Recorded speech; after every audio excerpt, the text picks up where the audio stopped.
notes in Anthony's deck is that he does have War Leader's Helix, which is a particularly powerful spell in this format. A Weapon Surge, which is great in aggressive deck, especially if you can, overload it in mid-combat and get a 2-for-1 out of it. But it's just a great combat trick in general.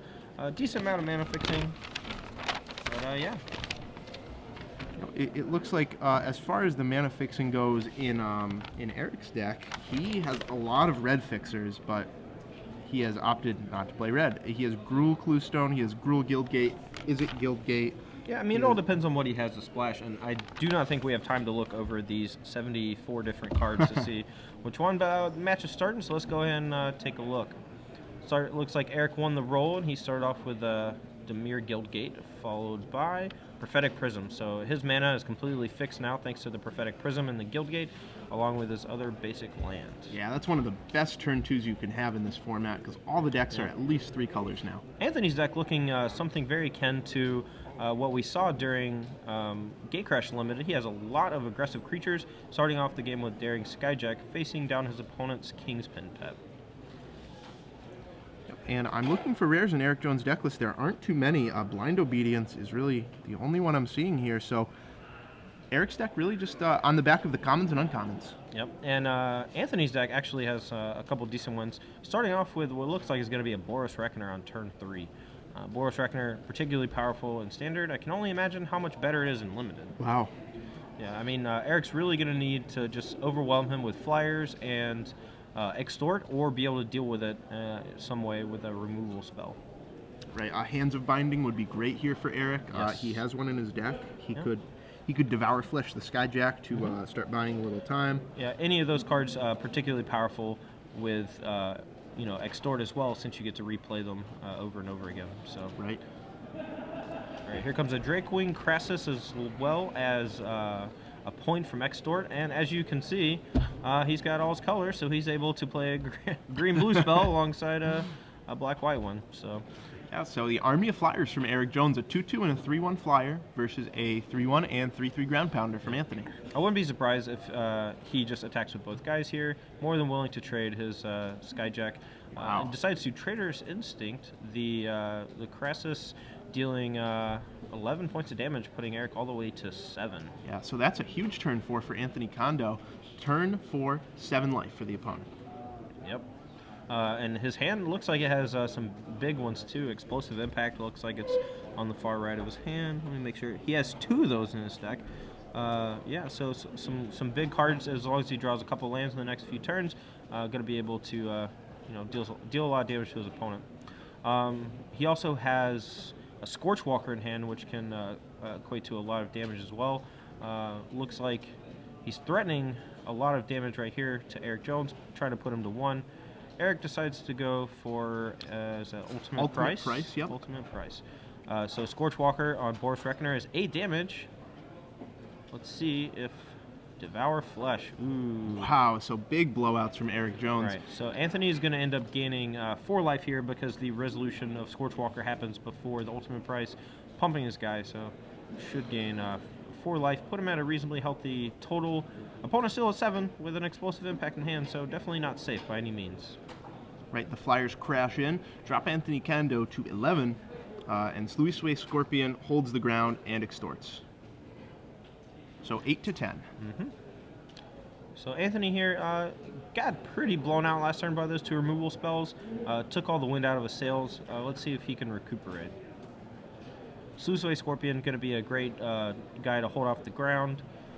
There is a red card in Anthony's hand that I can't tell what it is. Oh no, it's a Blast of Genius to go along with his Explosive Impact. So if he's able to end of turn Explosive Impact, draw a blue source that comes in play untapped, he could take the game away from Eric.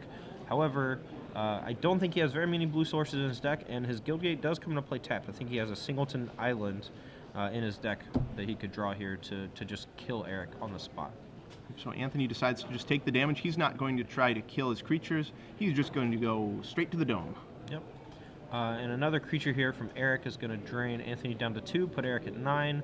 And even now, though, since Eric goes up to 9, the Explosive Impact, dealing only 5 damage, means that Anthony needs to have a blue source and then a 4-drop card or bigger to discard. or potentially another explosive impact. But Anthony doesn't have it and packs it in.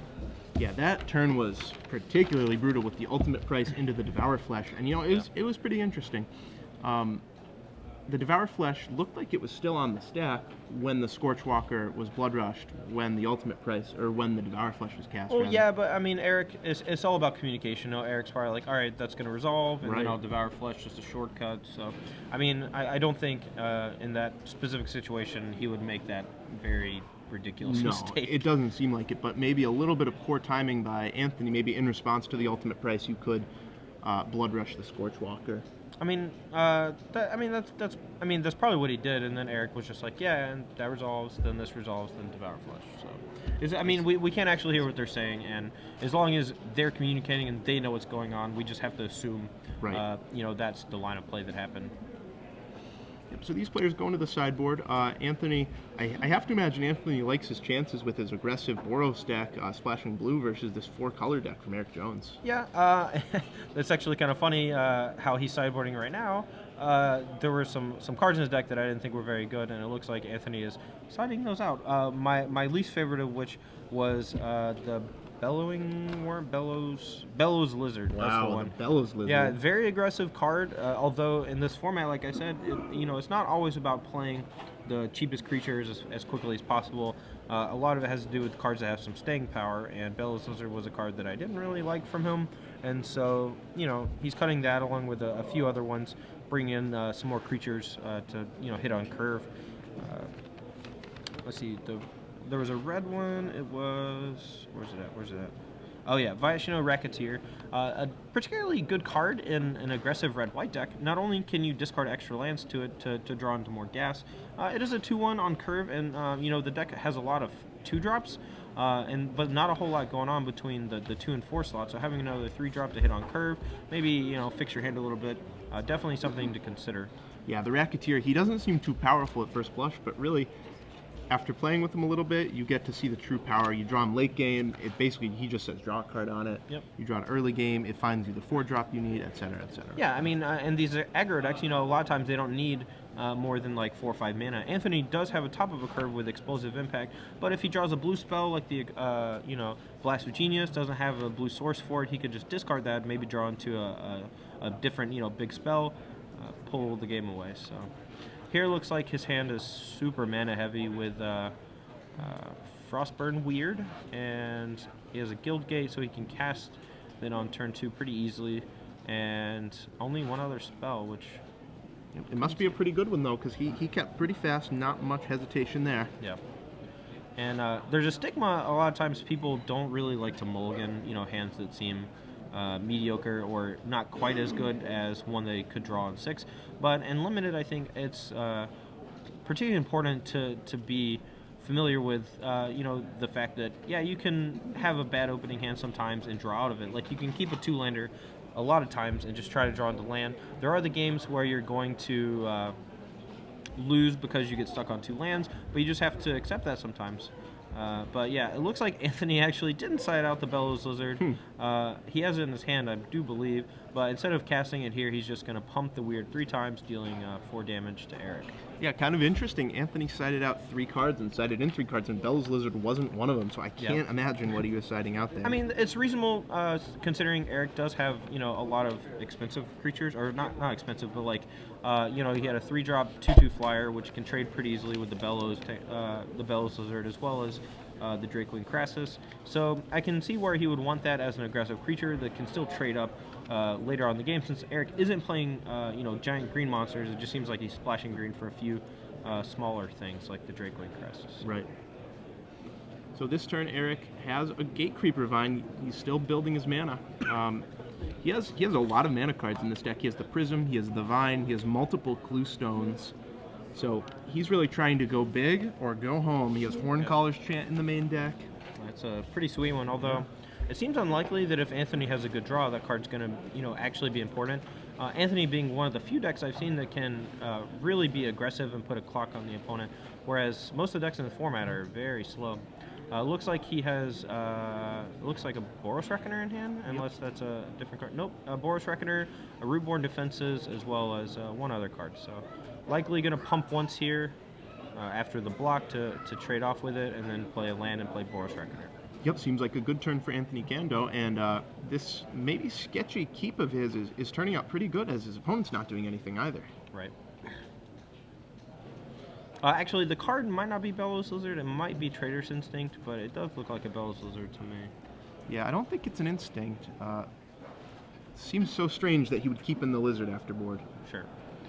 There comes the Krull. Yep. Krull Warrior, and that's not Hands of Binding. That's going to lock down a creature with power 3 or less. Yeah. Don't remember the name, but yeah, that's the new blue enchantment. Yeah, Runner's Bane. Runner's Bane. Yeah. It's a very cool card for blue, something that blue doesn't normally have access to, which is a cheap removal spell for cheap creatures. You know, they very often have these dehydration type effects where the creature just doesn't untap, but you know, the Runner's Bane actually tapping the creature with its own ability and then keeping it tapped permanently, you know, until the opponent's able to get rid of it or potentially, you know, play Twiddle. Right. But yeah. And there's the lizard. Yep, so the Frostburn Weird getting in for some damage, followed up with the Bellows Lizard. Got a lot of pump, guys. It's going to be pretty easy to get through damage here, depending on what he wants to attack with. Eric just having a 2/2. Ooh, and there's a Hands of Binding. That's going to tap down the Lizard for a turn, and then the trigger off of Hands of Binding going to get recast, probably tapping down the Frostburn Weird. Yeah, so all three of Anthony's creatures now tapped down by Eric Jones' blue effects. Yeah. You know, after next turn, though, he will be only to cast the Hands of Binding once a turn as opposed to twice in the same turn. So the Bellows Lizard more than likely going to get untapped, whereas the Frostburn Weird going to stay tapped. Anthony did top deck an Avenging Arrow, though. This should take care of the Krull quite nicely.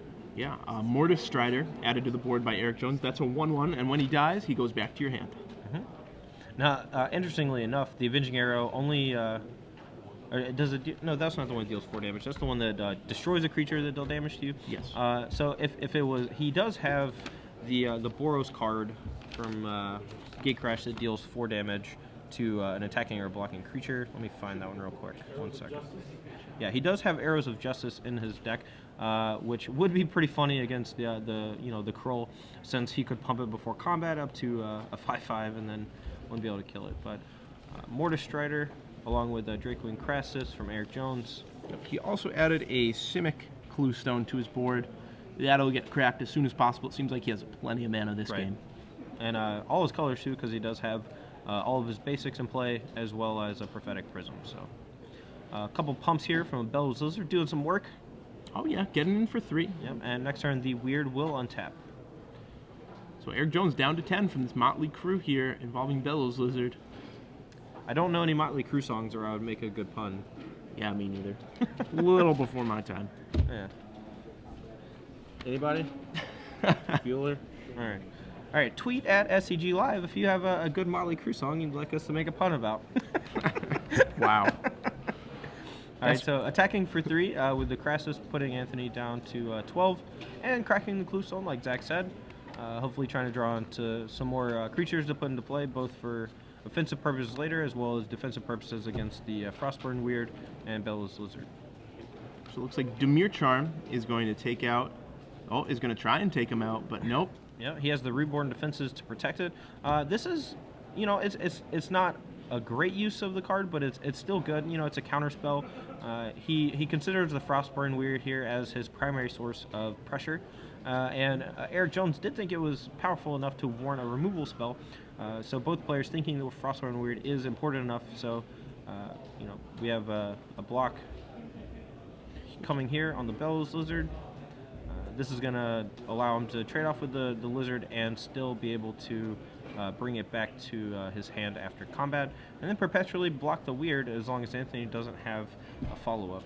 Right, so Anthony, though, trades his Lizard for 4 damage. He pumps his Frostburn Weird to 4/1, Anthony pumps, drops Eric to 6, and we'll see. I think Anthony actually made a pretty bad mistake here, pumping too much. If he had pumped 1 less, I believe he had Skymark Rock. The 3/1 first strike. Yeah, the 3/1 flying first strike creature from Dragon's Maze.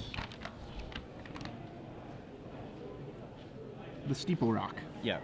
I believe he has Steeple Rock in hand, and he could have played that had he pumped his creature 1 less. So And again, Anthony also works at Star City Games a lot. Doesn't really play all that much other than the occasional F&M. First tournament series in a while. It's very easy to get blinded by the being able to deal extra damage, doing as much as possible. Kind of forgetting for a moment, since you're enveloped in combat, about the cards that you just drew for the turn. Not necessarily something that should be frowned at or whatever. I know that people will make mistakes all the time. I certainly do. Yeah, I mean, I make plenty. Don't you worry. So Frostburn Weird getting in, but it's blocked by the Mortis Strider, and it'll go back to Eric Jones' hand. Yep, and I believe here he's going to rectify his previous mistake and go ahead and cast his big flyer. Steeple Rock. Yep. So here it comes, 3/1 flying first strike for 5 mana.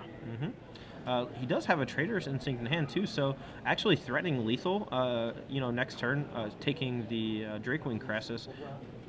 Right, and even if those creatures aren't in play anymore, he can always take the Sewer Shambler too for 4 points of unblockable Oh man, damage. I do see a split card in Eric Jones's hand. Let's see what that is. That's a Far and Away. Oh man, that one's gonna be a blowout. So if he casts Mortis Strider, he's only gonna be able to cast one or the other. But the unsummon effect from it is the only one that's really that important at the moment, since Anthony does have a creature that's tapped down with that blue enchantment, and he is unable to he can just sacrifice that as opposed to one of his relevant creatures. But yeah, the Far and Away, so long as he keeps 2 mana up, will keep him alive this turn. It was kind of an odd attack from Eric. I do believe Kando should have probably blocked with the first striker against the 2/1. Maybe he's fearing some sort of combat trick. I'm not quite sure. Downsize would have been a little annoying, although a downsize is going to blow him out in combat here if his opponent had it, so I would assume that he'd want to block. Yeah, I think mainly he just didn't want to be able to scavenge, or rather give Eric the opportunity to scavenge. That's also a possibility as well. I think at 9 life he has to block there. He just has to accept that the scavenge is going to happen, keep his life total as high as possible. All right, well, he's going for the Trader's Instinct on the Drakewing Crassus, looks like. This far part of Far and Away, I believe, the blue half, is going to act as an unsummon. Not sure if he wants to bounce the 5-drop from Anthony and take 5 damage from his own flyer, or if he wants to just bounce his own creature. I assume that he's just going to bounce Anthony, since Anthony won't be able to replay that creature this turn unless he has a land in hand, which I think he does, or he may have already played a land this turn. So Eric lets the Trader's Instinct resolve. He'll let Anthony make all his attacks before he decides what to bounce. Right.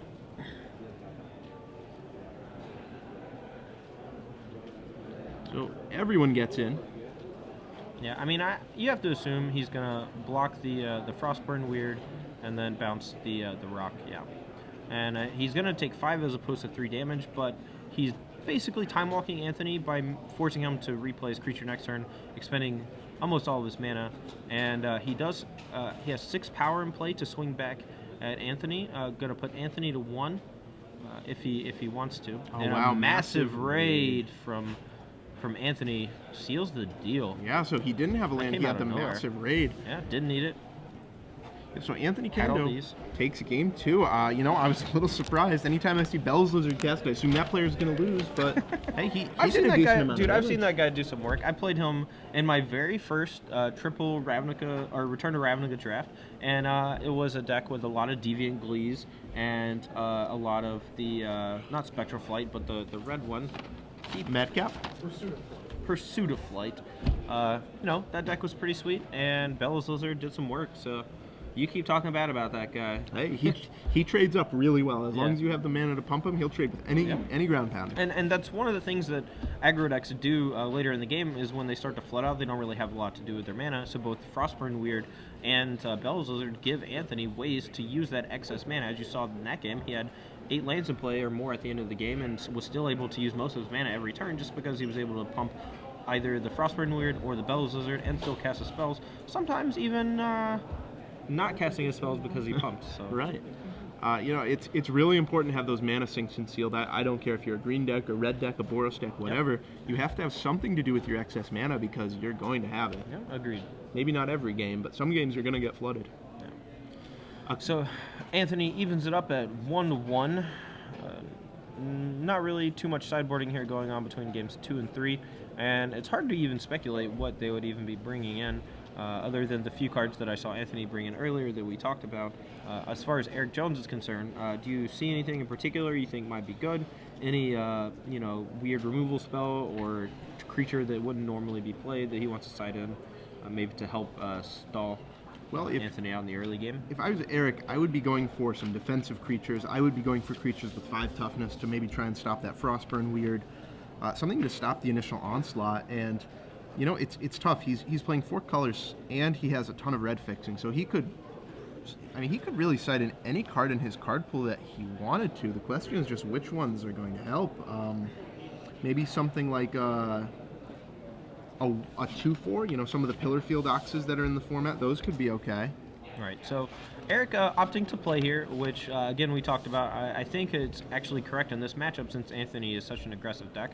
However, for the most part, I think you want to be drawing in this format. But leading off with that Viper, getting in a few points of damage in the early game, being a Death Touch blocker later on seems pretty nice as well.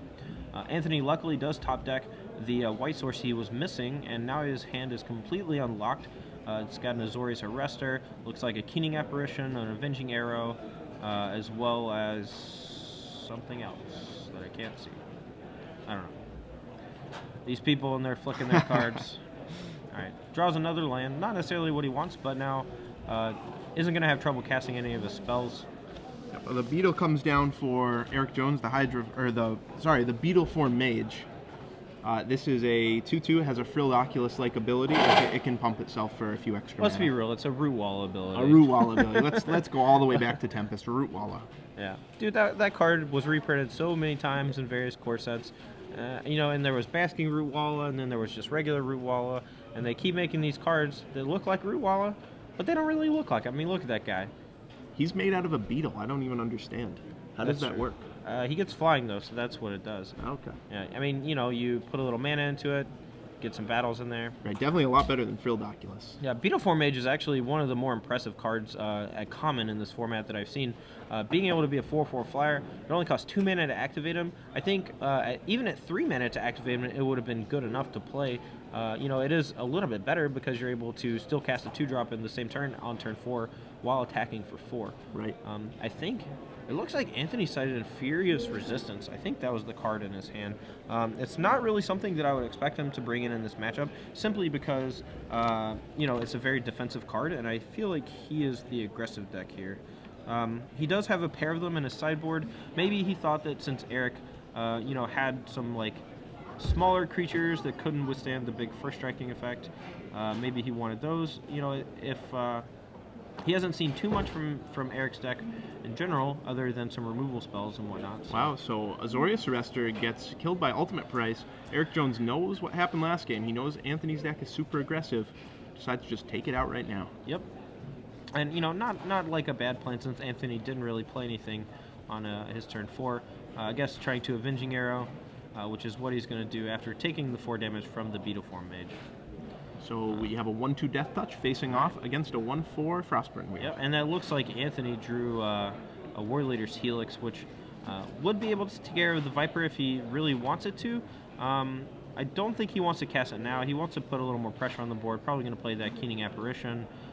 He might end up using the Helix next turn should Eric fail to produce another threat, and this will allow him to attack without fear of losing either of his creatures to the Viper. Right, for a decent chunk of damage, that would be 5 damage if that's what goes down, but Eric Jones still has 3 cards in hand, and looks like one of them's the Scorpion. Alright, so a couple of Death Touch guys in play, looking real bad for Anthony. He has a couple of draws in his deck, big flyers and whatnot that he could play, but it looks like he just drew another land. Yeah, the longer this game goes on, the more Eric Jones is favored. He has the Horncaller's Chance, he has the big 6 drops, yep, where Anthony really just has the explosive impacts. Yep, and so he is, drawn 7 lands here, only about 5 or 6 spells. That really shows, the disparity in between aggro and control, whereas Eric would love to draw 6 or 7 lands, whereas Anthony hates drawing 6 or 7 lands. Yeah. Once he gets to 6, that's the top end, he doesn't need to draw any more after that, and he's got all these, he has a few 6 drops in his deck with the explosive impacts. Not a whole lot else to do with the mana. The Frostborn Weird being locked down completely by all 3 of the creatures now from Eric Jones, with that Mortis Strider coming into play. Yeah, and it seems like Anthony doesn't really even have any extort cards to make use of those lands either. Yeah. So kind of just floundering here. Eric Jones in complete control. Anthony could just play a flare though and start swinging over that, but Eric does have a lot of removal in his deck and could have an answer for it even then. Looks like Anthony drew a white card, flipping past it very quickly. I think I know what it is, but let me double check his deck list. I think it's the Hazda Snare Squad. Okay. Although it could be the +1/+1 flying first strike card from. I can't see it. So Anthony, thinking about this here, he's trying to decide how to best get through these creatures. He could play both his spells if he wanted to. He could take out one of Eric's Death Touchers, and he could give that flying, but I'm not sure what that accomplishes, really. Yeah, I believe, I think that is aerial maneuver. That picture does look like that, I believe. So that is the +1/+1 flying and first strike. Actually pretty good against Death Touch. However, if Eric had any sort of removal spell in response, it was going to be very awkward for Anthony, and very similar to what happened in the previous game, where he got destroyed by a double removal spell with a Scorchwalker in game 1. A similar thing could have happened. Right, so Horncaller's Chant from Eric Jones. He's on 8 mana. He decides to put 2 4/4 Rhinos into play. Yeah, I mean, he could have populated a different kind of token should he had one in play, but I don't think there are very many bigger tokens in this format. Maybe an Ooze token, if you can slime molding for Gigantic. Right, I've populated 1/1 flyers when you really need a flyer, but right now these 4/4s are going to do some work. And as you can see, this Racketeer, Anthony looking quite foolish for not holding on to a land, since his deck doesn't really need that many. So now he's discarding his Furious Resistance, which is equally bad as a land at this point, since it's not very good. He could use it to try to trade for a 4/4 Trampling Rhino. Maybe, and if he had been able to discard a land instead, he'd been holding onto that Furious Resistance should Eric decide to just crash in here with his Rhinos. Right. Because Crasher Rhinos, right? Oh, yeah. Okay. 8/4 Mirage Trampler. I know my cards. That's true. You especially know the old ones because you're old. Oh. But I'm older than you, I think, so that's fine. So Hands of Binding going on one of the Rhinos here for Eric. Yeah. So what Anthony can do, though, now he has this War Leader's Helix. He can kill the creature with the Hands of Binding on it. And he can also give one of his creatures first strike and block the Scorpion, which is also fine. So a lot of options here for Anthony. I think he might be kicking himself now that he got rid of that Furious Resistance, which could have easily killed the Rhino for just a single mana, should Eric not have a removal spell. Yeah, and I think he really does have to pull the trigger on this Daring Leap right here. Eric Jones still at 14 life. He's not going to win by burning him out. Yep. So what he can do with the white card, you just said Daring Leap. Yeah, what he can do with Daring Leap is pump the Frostburn Weird to a 3 power and then give it first strike itself. Yeah. So I just got pun mastered by Zach Hall on this piece of paper.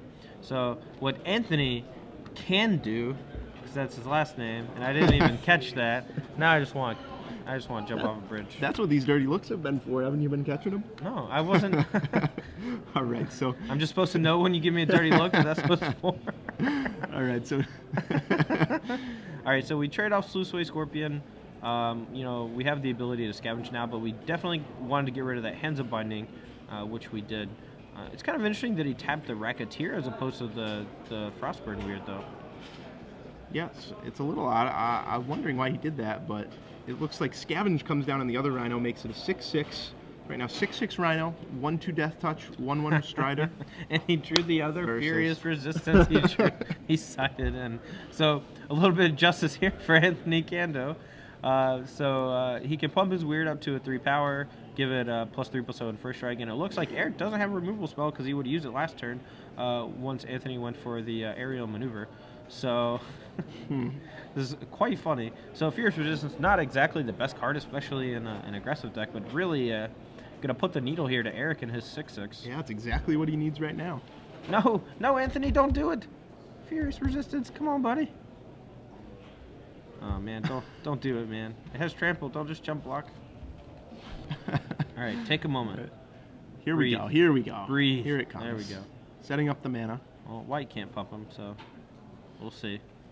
I guess he's setting aside War Leader's Helix mana, but 6/6, man. Maybe he's thinking he needs to War Leader's Helix. Maybe that's not even Fierce Resistance. I don't know.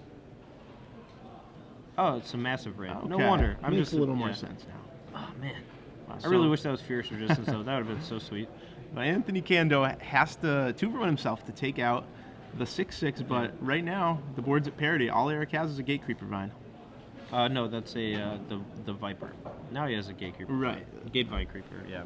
So he's got a Mortar Strider, a Viper, and a Gate Vine Creeper facing down, a pair of creatures from Anthony's side.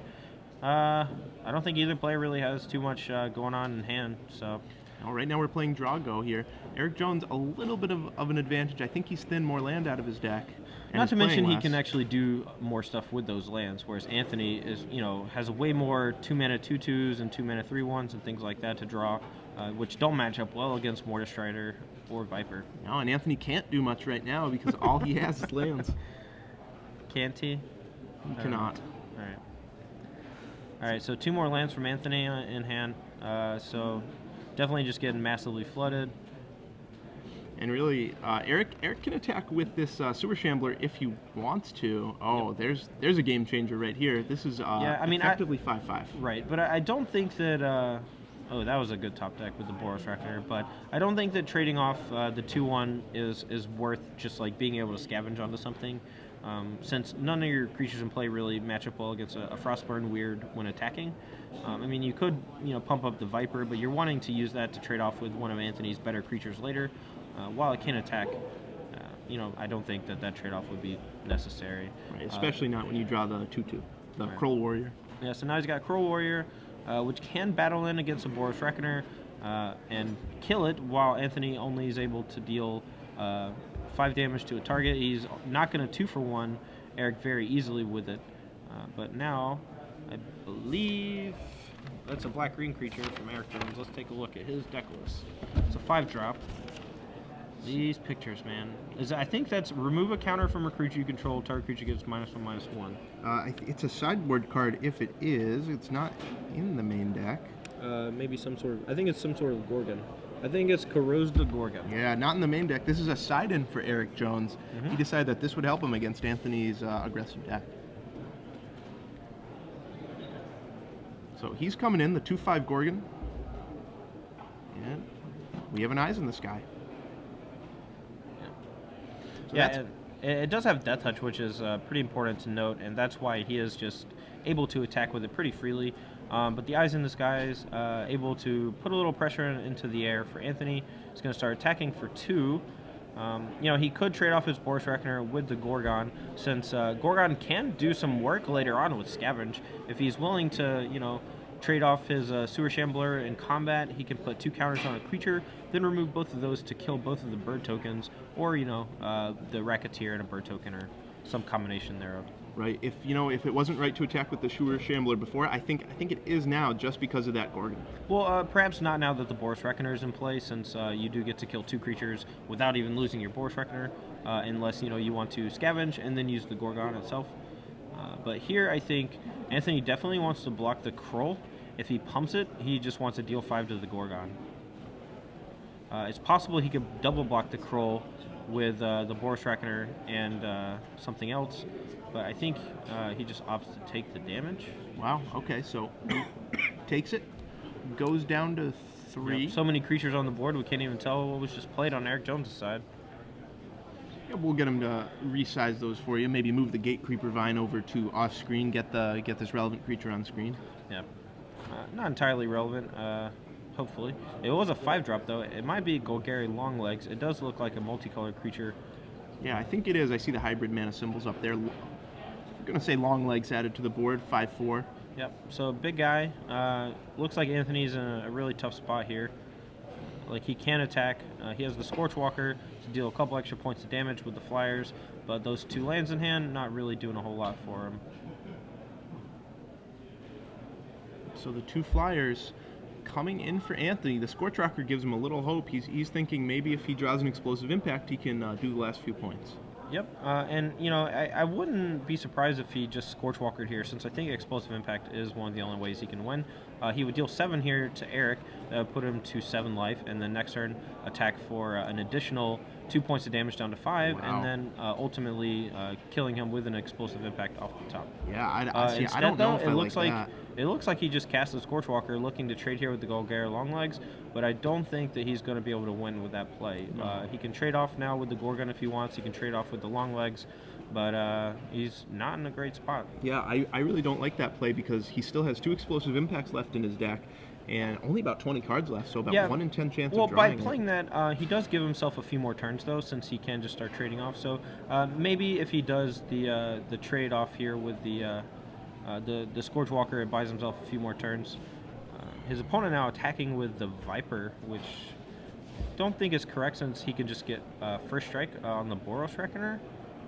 And then redirect that death-touching damage to anything he wants to, right? Or if he decides to, so if he first strikes, then right. Yeah, and it's backwards. and it's also not a redirect of damage. It's just however much damage Boros Reckoner takes, that's how much damage a target takes, and it's not the same source.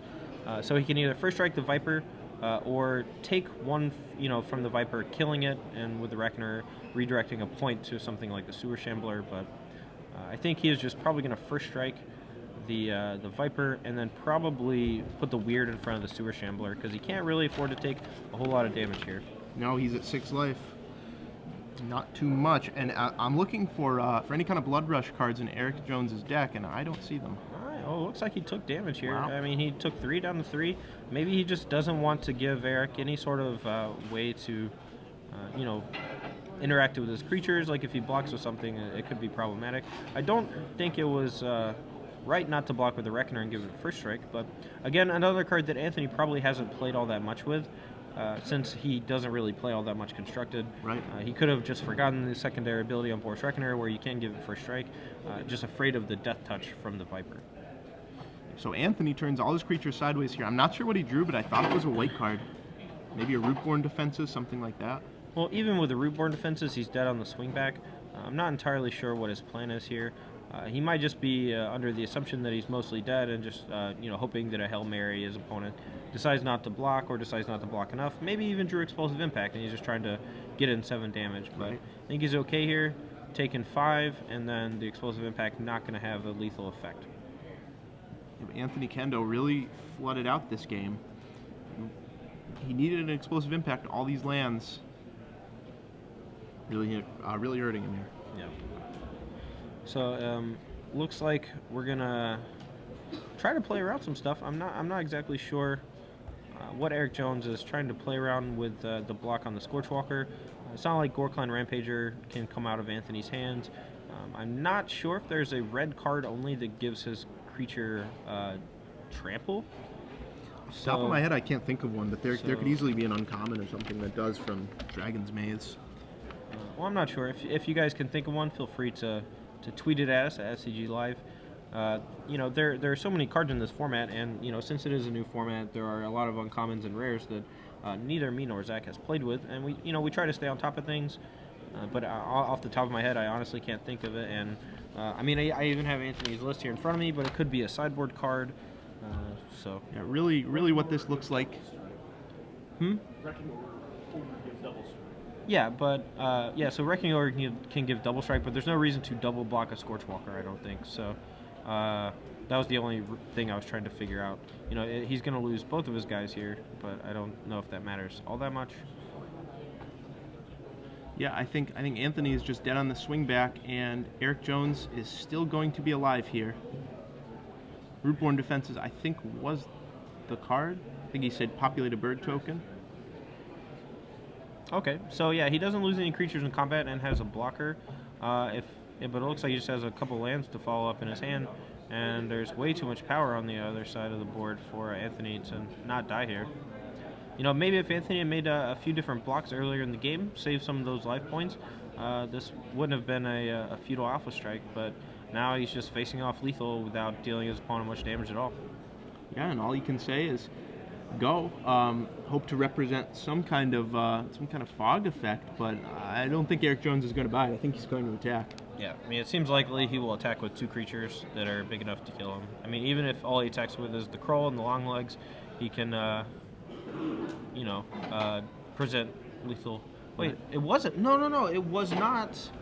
It wasn't Rootborn Defenses. He's at 7 life. He did populate. What was it? It cost 4 mana. Yeah, and he got to just put it populate. off screen in his graveyard. We can't actually see it. I just assumed he was dead. I can't see anything. Well, he is dead. Well, fair enough. Well, I am very curious now, at least. But yeah. So Eric Jones takes it in 3 games. Anthony Kando, I think, could have played a couple situations a little bit better. You know, combat can get very gummed up in a lot of these